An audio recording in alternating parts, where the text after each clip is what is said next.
Kotaku Australia has been shut down by its parent company, Pedestrian Group, citing financial headwinds. Before we get to this, I'd like to ask you, please hit that subscribe button, hit that bell for notifications so you don't miss any of our future videos here at the Trent Report.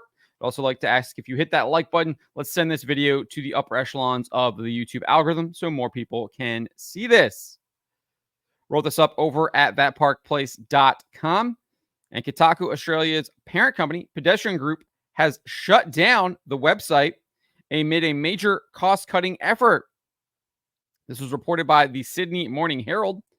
Pedestrian Group is slashing at least 40 jobs and ending its, quote, licensing deals to publish third-party brands, including Vice, Refinery29, Gizmodo, Lifehacker, and Kotaku in coming months. The outlet adds these titles will no longer be published in Australia, with the majority of their staff to be let go. B&T also reports that Pedestrian Group CEO Matt Rowley revealed the licensing deals were scrapped because it faced, quote, financial headwinds. He added this: given these factors, we've made the tough decision to focus on our wholly owned pedestrian brands, where we control the strategy, the content, the product, the sales, and the outcome, the entire business. This means that we will transition out of our current brand licenses, which will reposition our business for the future. This will have an impact on roles within the group, and I appreciate the uncertainty this change creates. So we will be in contact immediately with those people. Where possible, we will look for opportunities for redeployment, and we'll continue to work with everyone over the coming days to support this difficult transition.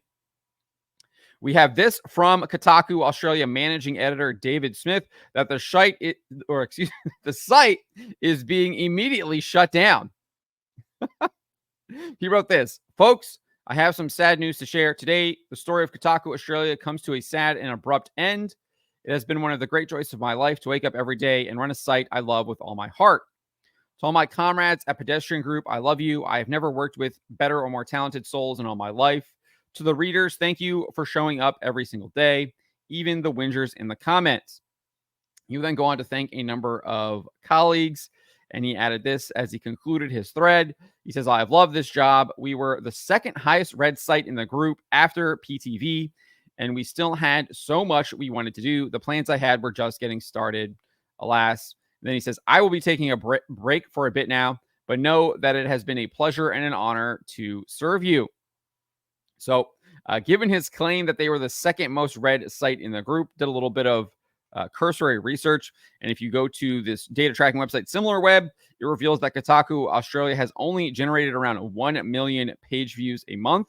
From my experience, SimilarWeb kind of overestimates the traffic that websites receive. So it's probably less than 1 million a month. It's probably closer to maybe 600,000, maybe even 500,000 or less.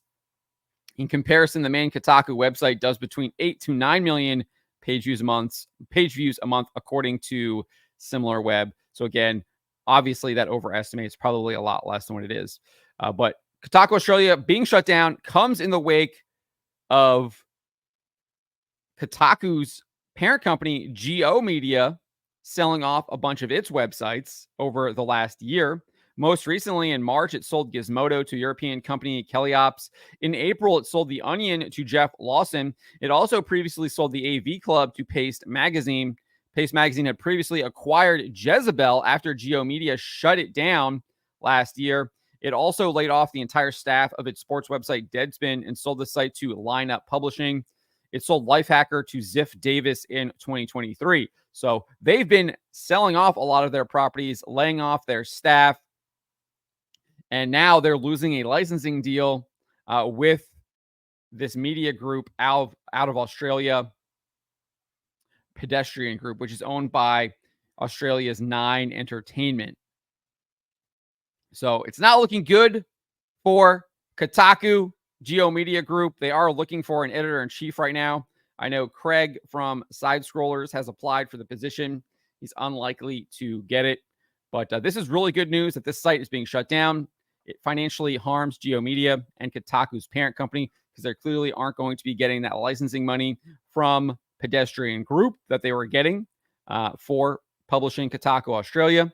And it significantly harms the impact that Kotaku will now have across the globe on its agenda in pushing woke ideology by its writers and editors, which the company does indeed do. That is the whole point of the outlet, is to push that woke ideology into the video game space. But let me know what you guys make of this. Let me know what you make of Kotaku Australia getting shut down. I think this is fantastic and great news. Woke ideology being blunted, at least in Australia. Remember to always be charitable, especially to each other, but to always speak the truth.